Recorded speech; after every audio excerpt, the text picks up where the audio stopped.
좋아요, 구독! 지난달 30일부터 31일까지 홍콩에서 체인링크 스마트콘이 열렸습니다. 스마트콘은 블록체인 프로젝트 체인링크가 1년에 한 번씩 여는 행사입니다. 흥미로운 점은 이번 행사가 홍콩에서 개최된 배경인데요. 지난해 스페인 바르셀로나에서 개최된 스마트콘에 홍콩 정부 관계자들이 참석했고 기술력의 깊은 인상을 받아 홍콩 정부에서 직접 올해 스마트콘을 홍콩으로 초청했다고 합니다. 체인링크는 현실 세계 데이터를 블록체인과 연동하는 오라클 미드웨어 솔루션 제공 프로젝트입니다. 블록체인에 한 번 올라간 데이터는 위변조가 어려워서 신뢰할 수 있습니다. 다만 블록체인에 올린 데이터 자체에 오류가 있다면 문제가 될 수 있습니다. 이를 오라클 문제라고 하는데 체인링크는 이러한 오라클 문제를 해결하는 솔루션입니다. 최근 다양한 실물 자산을 블록체인 위에 올려 토큰화하는 RWA가 인기를 끌면서 체인링크의 영향력도 덩달아 커지고 있습니다. 이를테면 펀드를 토큰화한다고 했을 때 펀드의 실시간 가격 데이터가 블록체인에 제대로 반영이 돼야 하는데 체인링크 솔루션이 이 역할을 합니다. 체인링크는 피델리티, UBS 등 글로벌 금융기관과 협업을 하고 있죠. 이처럼 체인링크가 아무리 글로벌 프로젝트라 하더라도 홍콩 정부기관이 특정 블록체인 프로젝트를 지목해서 지지를 표명한 건 이례적인 일입니다. 홍콩 정부의 블록체인 산업에 대한 개방적 태도를 볼 수 있는 대목입니다. 홍콩이 블록체인 산업을 적극 포용하는 배경을 묻자 킹렁 홍콩 투자청 금융서비스 글로벌 총괄 책임자는 블랙록, JP모건, 프랭클린 템플턴, 피델리티 등 글로벌 금융기관이 이미 블록체인을 실험하고 있다면서 이는 금융산업의 효율성을 제고할 수 있는 합리적 트렌드라고 설명했습니다. 홍콩 GDP의 20% 이상이 금융서비스 부문인 만큼 블록체인을 통한 금융혁신이 필수적이라는 입장입니다. 앞서 말씀드렸듯 실제로 블록체인 기반 자산 토큰화는 업계의 큰 화두입니다. 지난달 에토스랩스가 BCG, 인베스코와 함께 발간한 보고서에 따르면 토큰화된 펀드 시장의 잠재 수요는 약 2,900억 달러, 397조 5,320억 원에 달하며 2030년까지 운용자산 규모가 6천억 달러, 822조 4,800억 원까지 성장할 것으로 전망했습니다. 이번 스마트콘에서도 자산 토큰화에 대한 금융권의 뜨거운 관심이 드러났습니다. 엠마 페세니닉 피델리티 인터내셔널 아시아 태평양 일본 디지털 사업개발 및 파트너십 총괄은 밀레니얼 세대는 전통 금융기관보다 가상자산 제공자를 3배 더 신뢰하는 경향이 있다면서 자산 토큰화가 거스를 수 없는 흐름이라는 점을 강조했습니다. 에드가 게링어 HSBC 글로벌 자산운용 아시아 태평양 최고운영 책임자는 홍콩 당국이 제안한 블록체인 규제 샌드박스로 다양한 실험을 진행할 수 있다고 밝혔습니다. 그 결과물 중 하나로 HSBC는 개인 투자자를 위한 금 토큰화 상품을 출시했는데 렁 총괄은 이 상품이 보관 걱정 없이 언제든 현물 교환이 가능한 금을 선호하는 홍콩과 중국 투자자 수요를 충족시키는 혁신적 상품이라고 평가하기도 했습니다. 이어서 전해드릴 소식도 RWA 관련 소식입니다. 전 세계 흐름과 마찬가지로 국내에서도 RWA 열풍이 불면서 최근 부산이 RWA 거래소를 출범한다고 밝혔습니다.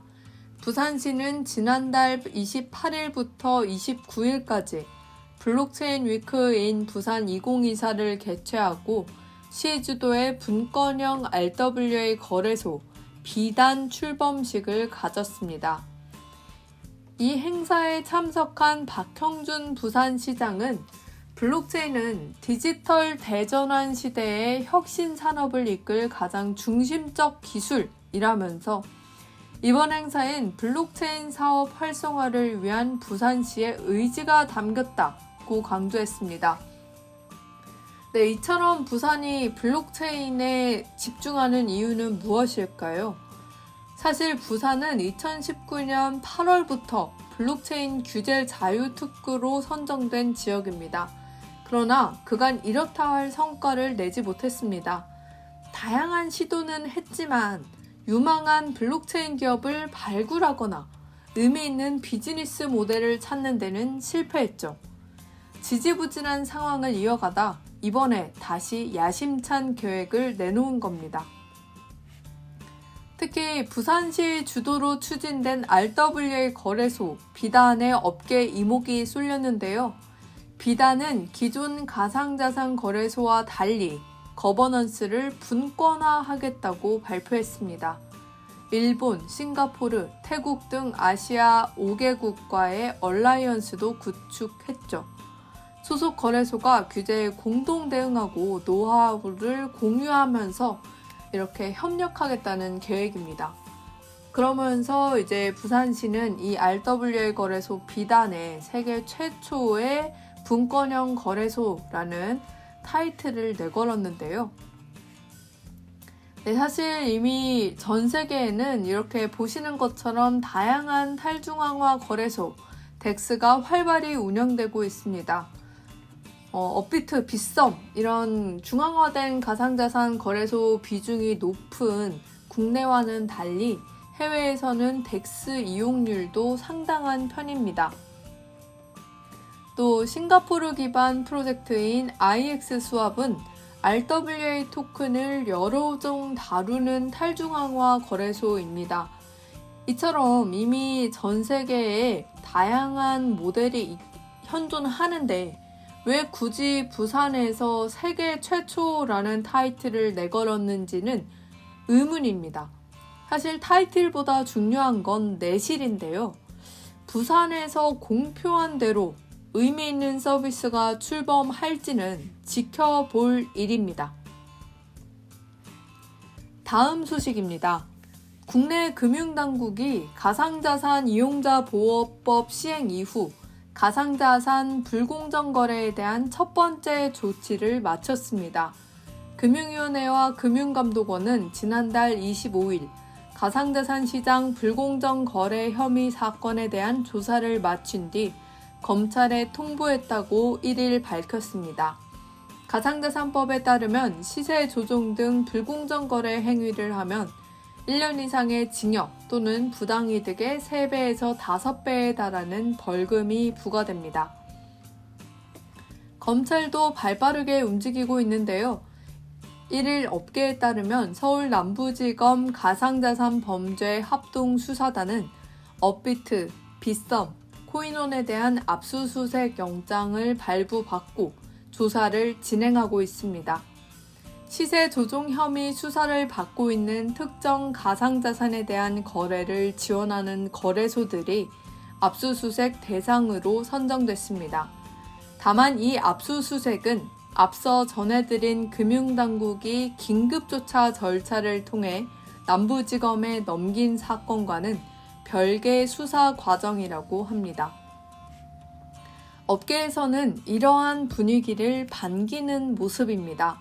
가상자산 불공정 거래 행위가 의심되는 사례가 빈번하게 있었지만 기존에는 금융당국이 직접 나설 권한이 없었습니다.